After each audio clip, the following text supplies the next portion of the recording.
Vraiment un budget de lâche que vous nous présentez. Vous avouez que si on continue comme ça, notamment avec ce que vous proposez, eh bien, à la fin, on aura la tutelle du FMI. Tous les Français qui empruntent des crédits à la consommation, des prêts immobiliers, payent plus cher dès qu'il y a un sondage favorable au Rassemblement national. Donc vous voyez, monsieur le député, ces rapports des économistes devraient davantage vous préoccuper. Nous abordons aujourd'hui un exercice budgétaire sans précédent. Et donc avant d'en venir au tiré à part, au rapport R48, permettez-moi d'en dire un mot d'ensemble. Sans précédent, je disais, sur le plan politique, avec une Assemblée nationale sans majorité stable, une élection présidentielle dans 9 mois et un contexte international, chaque jour le montre, chaotique. Sans précédent économique, non seulement en raison du montant de la dette publique, mais par l'engrenage infernal de son augmentation. Nœud coulant de la charge de la dette, vieillissement de la population, mais aussi un mur d'investissement légitime devant nous, qu'il s'agisse de la défense ou de la transition écologique. Vous le savez, en 2025, la dette publique a atteint 115,9% du produit intérieur brut, faisant de la France désormais le 3e pays le plus endetté de la zone euro. Notre déficit s'est élevé à 5,1% du produit intérieur brut, le 2e plus important de la zone euro. Quant à la charge de la dette, elle représente désormais 2,1% de notre richesse nationale. Il est donc urgent d'arrêter la machine infernale de la dette publique. Il serait évidemment tentant et facile pour un gouvernement en fin de mandat d'inviter chacun à mettre la tête dans le sable en attendant la prochaine élection, de renoncer à tout effort, quitte à se laver les mains des conséquences ultérieures. Mais jouer au Ponce-Pilate budgétaire serait contraire à notre devoir. Il ne s'agit pas aujourd'hui de vider des grandes querelles idéologiques. L'élection présidentielle permettra au peuple souverain de les trancher. Mais précisément, nous devons lui permettre de le faire. Voilà pourquoi nous devons avoir un budget de sauvegarde républicaine, de sauvegarde financière, pour éviter en 2027, sous prétexte d'élections et de campagne électorale, un décrochage qui enverrait notre pays durablement dans le mur et qu'un mandat ne suffirait pas ensuite à rattraper. Un budget de sauvegarde démocratique donc, qui permette au débat électoral de se dérouler sereinement dans un contexte économique et financier stable et au prochain gouvernement, au prochain président de la République, quel qu'il soit, de pouvoir mettre en œuvre ses engagements. Cela nécessite donc d'avoir un budget, et un budget qui continue à réduire le déficit. Je sais évidemment à quel point, particulièrement dans ces périodes, la machine à déni dans l'ensemble du débat public peut être tentante. Et d'ailleurs, trop souvent, les audits des finances publiques viennent trop tard pour agir à temps. Depuis le début de ma nomination comme ministre de l'Action et des Comptes publics, je refuse de mettre la poussière sous le tapis parce que si on veut arrêter la machine infernale à dette publique, il faut commencer par arrêter la machine à déni politique. C'est la raison pour laquelle j'ai souhaité confier, avec Roland Lescure, à 4 économistes indépendants, de sensibilités d'ailleurs différentes, aux compétences académiques reconnues, une mission de transparence des finances publiques. Où en serions-nous si rien n'était fait en 2027, 2028, 2029, 2030 ? Ce que montre ce rapport, dont, mesdames et messieurs les députés, vous disposez, c'est que nous faisons face à une véritable marée montante de la dette publique. Il ne s'agit pas en effet seulement du niveau actuel de la dette, il s'agit de toutes les forces qui poussent mécaniquement, sans aucune mesure nouvelle, à son augmentation. La charge de la dette, d'abord, nœud coulant qui nous étrangle de plus en plus. L'augmentation inlassable des dépenses de retraite et de santé, et beaucoup d'autres éléments qui vous sont détaillés. Beaucoup pourraient croire que l'absence de décision permettrait d'éviter tout effort. C'est en réalité exactement l'inverse, puisque même sans aucune nouvelle mesure, la dépense publique progresserait rapidement, spontanément, mécaniquement entre 2026 et 2027. Il suffit de voir les chiffres. La charge de la dette publique augmenterait de 11 milliards d'euros. Il s'agit de l'équivalent du budget du ministère de la Justice qui serait ainsi avalé en une seule année par le poids de l'augmentation de la charge de la dette. Parce que les retraites augmenteraient elles aussi de près de 12 milliards d'euros, parce que les dépenses de santé, du médico-social progresseraient de près de 10 milliards d'euros, parce que la loi de programmation militaire monte en charge pour 6,4 milliards d'euros. Et si nous regardons au-delà de 2027, le constat est plus préoccupant encore. La mission Transparence a établi une trajectoire à politique inchangée. Sans efforts supplémentaires, sans mesures nouvelles non plus, le déficit repartirait à la hausse dès 2027 pour atteindre près de 6% du produit intérieur brut avant de se rapprocher des 7% à l'horizon 2030. La progression des intérêts de la dette et des dépenses de retraite expliquerait l'essentiel de cette dérive. Voilà ce qu'est l'évolution spontanée de la dépense. L'inaction n'est donc pas la stabilité.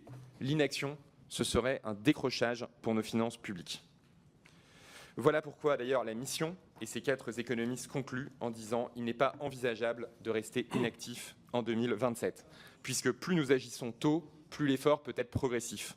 Plus nous attendons, plus il sera brutal. » Face à cette situation exceptionnelle, notre méthode repose sur 3 principes: la transparence, la réversibilité et la priorité.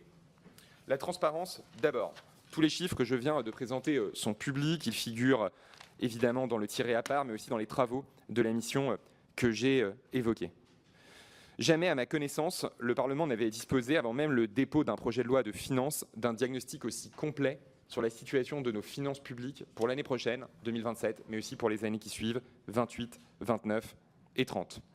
Ce n'était évidemment pas une démarche évidente, mais je crois que c'est le devoir du gouvernement que d'ouvrir les livres de Bercy et d'éclairer de la façon la plus objective, la plus transparente, en confrontant les données des administrations aux données disponibles par ailleurs et au meilleur de l'expertise académique pour pouvoir les présenter à l'opinion publique et à l'Assemblée nationale.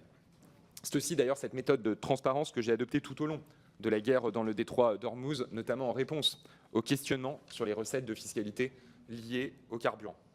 Parce que si on peut, et il est même nécessaire, je crois, de diverger sur les solutions, car c'est vraiment le cœur de la démocratie, il est important de pouvoir partir du constat le plus partagé possible.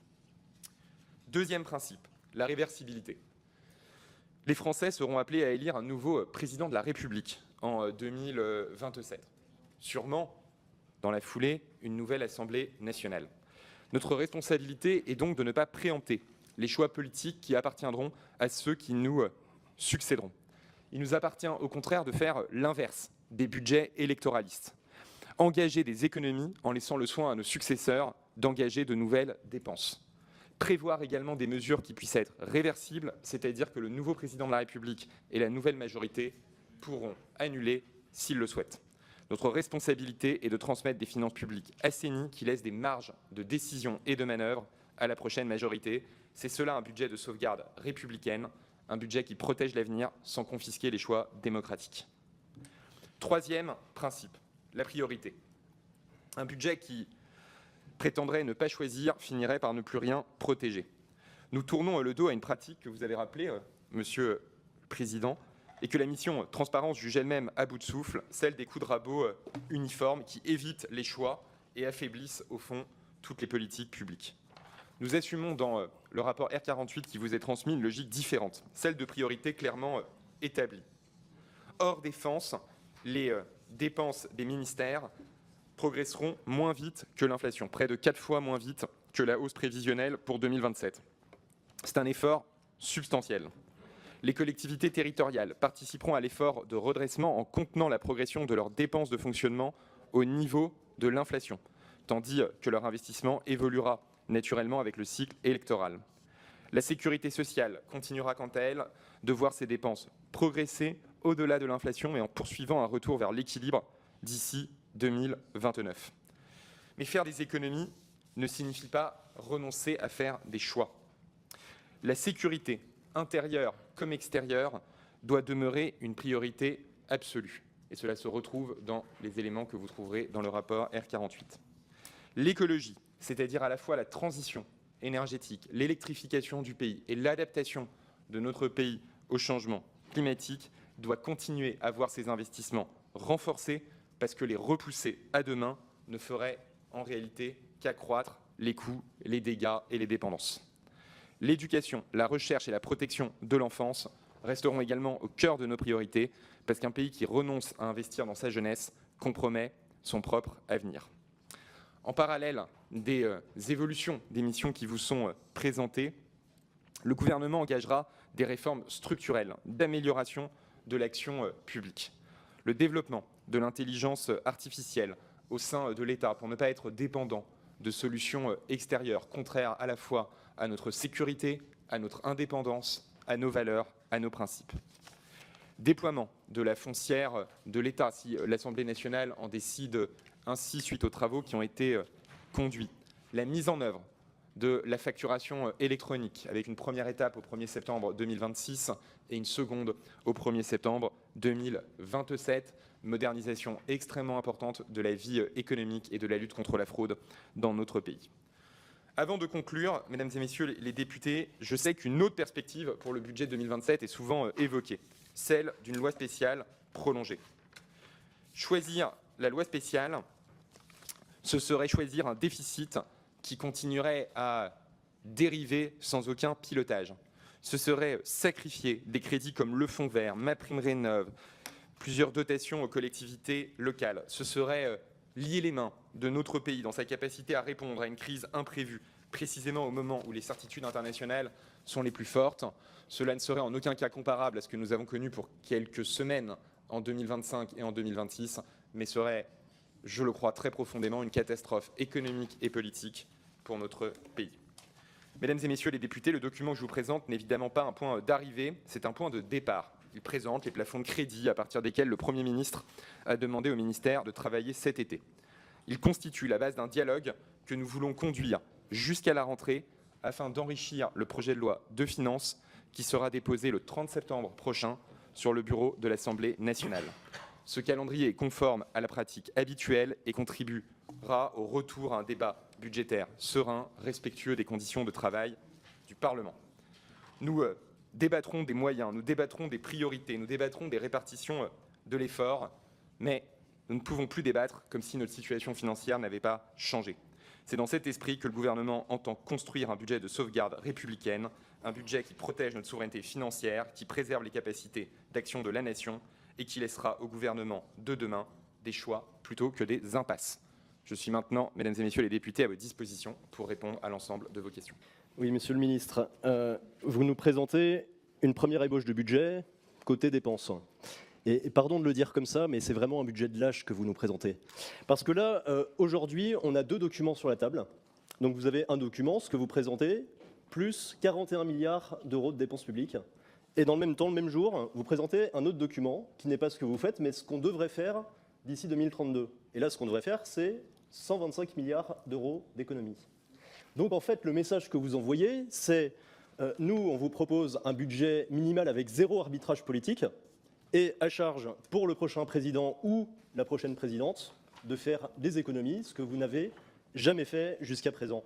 Et d'ailleurs, si on prolonge la courbe de ce qui a été fait depuis 10 ans, c'est-à-dire la courbe de la dépense publique, la courbe de l'endettement, la courbe des déficits et des charges d'intérêt, si on continue comme ça pendant 5 ans, c'est simple, on aura la tutelle du FMI. Donc en fait, quelque part, à travers ce document prospectif de ce qu'il faudrait faire d'ici 2032, vous avouez que si on continue comme ça, notamment avec ce que vous proposez, eh bien, à la fin, on aura la tutelle du FMI. Donc moi, la première question que je voudrais vous poser, c'est ce budget que vous nous présentez, est-ce que c'est un vrai budget ou est-ce que c'est un budget minimal, une sorte de budget rustine, en attendant le vrai budget 2027 qui interviendrait après les présidentielles par PLFR.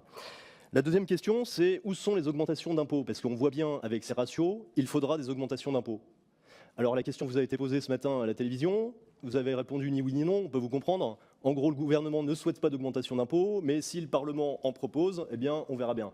Voilà, c'est une façon de se déresponsabiliser pour la douloureuse. Et puis, troisième question, c'est à quand le 49.3 ?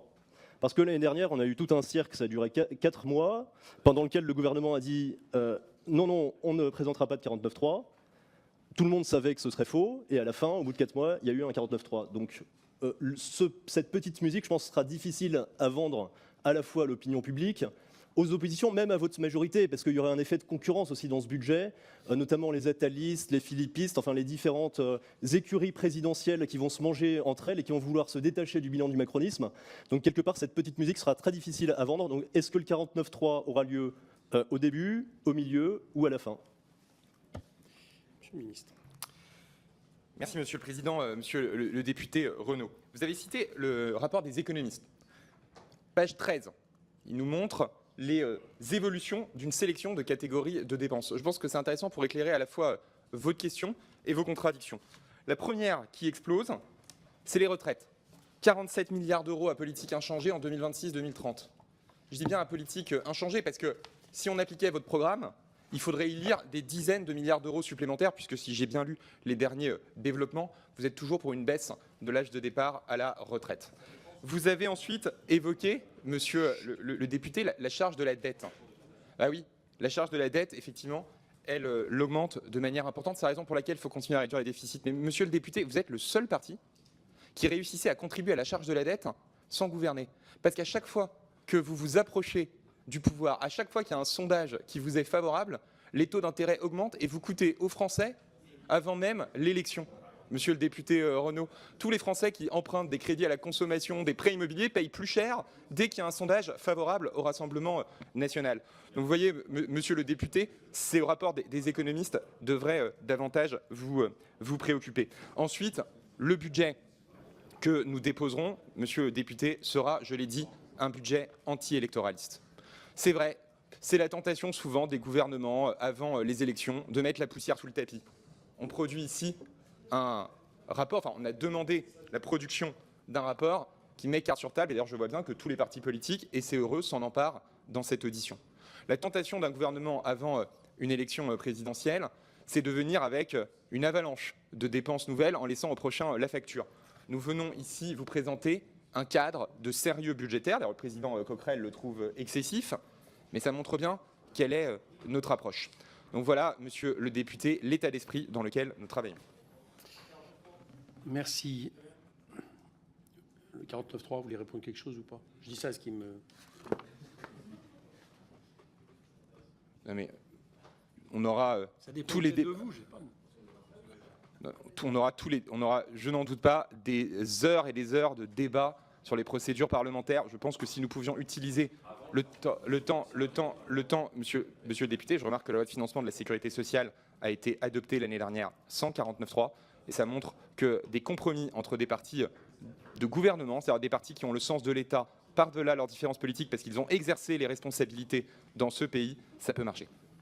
Bon, de toute façon, chacun sait que le 49.3 dépendra de savoir si un parti accepte de ne pas s'en